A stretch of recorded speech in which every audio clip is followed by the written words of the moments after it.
We're here at Top Producer Summit. As we talk about the global oil situation, walk us through where we're at right now. I mean, we keep talking about $100 a barrel oil. You think that's realistic? Well, yes, it probably is. But here's what we looked at. In the first quarter of this year, now granted, we're halfway through the first quarter, we thought that the oil was probably going to be around $80 to $85. We're currently around $95, give or take. So what that does is that tells us that there's a $10 to $15 risk premium in there based on what's going on between Russia, Ukraine, and whatever else. That being said, the balances are very, very tight. So when we look forward to the second quarter, before we get into the summer, we thought crude oil prices would average about $90. So now you start to add some risk premium in there. Now you're at $95, maybe $100.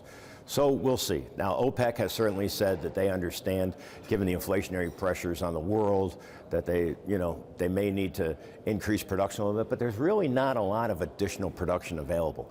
So we think that the balance sheets are going to be very, very tight here for quite a while.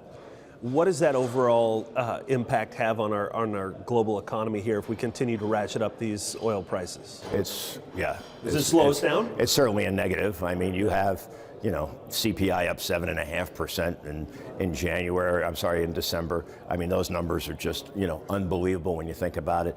Everybody sees it. Gas prices so far have kind of held their own.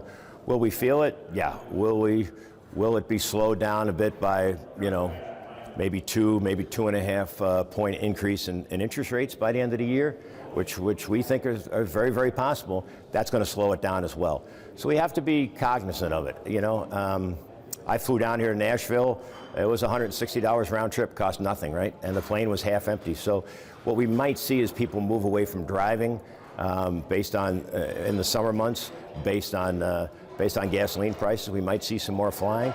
Then again, once they get to their destination, they're going to have to rent a car. And as we all know, rental cars are very, very tight.